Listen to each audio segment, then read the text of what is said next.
I'm not trans, but I didn't know I was a boy until I was 7. Everyone around me thinks that I was brought up by foster families because I had a terrible early childhood.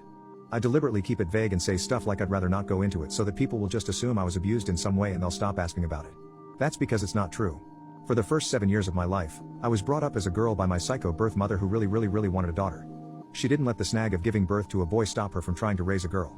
She was a pretty successful professional in a legal field and had me through an anonymous donor from a fertility clinic. It was just the two of us all my life. We had contact with other people, of course, but they rarely got very close. I had lots of friends, but was always supervised. I found out way after that my mother's strong puritanical Christianity was a lie. She used to explain why she was so strict about me being private, and never letting anyone see me get changed or anything. I just accepted all of this as fact, having never been told anything different. I was sent to a religious school for girls and actually had a really great childhood. I was a bit of a tomboy, and played with Lego and toy animals, rather than dolls and stuff. But that's not unusual, and no one ever questioned if I was a girl, even me. I knew about men and women, but had never really seen a naked person. My mother never ever spoke to me about it. But I had the impression that when I grew up and got melons and stuff, my manhood would just fall off or something and boom. I would be a woman. I carried on with my happy girlhood. Then my whole world collapsed.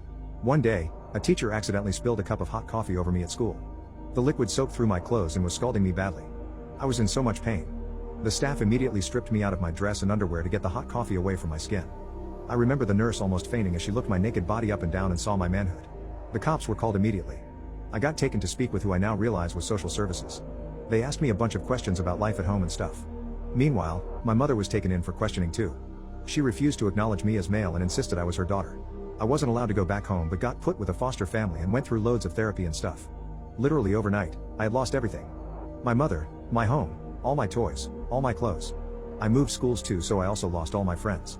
They cut all my hair off and told me I wasn't a girl anymore. It was really traumatic.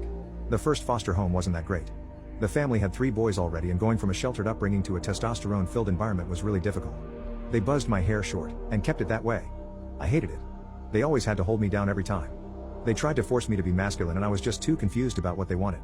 Anything girly was reprimanded and I felt so lost and alone because nothing I did was right. I tried to unalive myself when I was 11. And tried again at 13. I didn't feel like I fit in anywhere.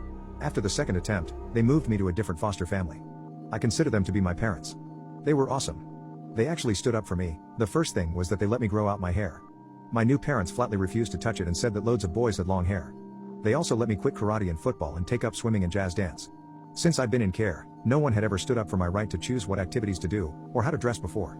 It was amazing. In the end, I came out of it with a pretty healthy gender identity. I'm definitely a man, just not the most butch guy ever. I'm fine with that. I went through school and got my degree and have a pretty good job and an amazing, supportive wife. Everything looks great. But I can never speak about my early childhood, and how I grew up as a little girl.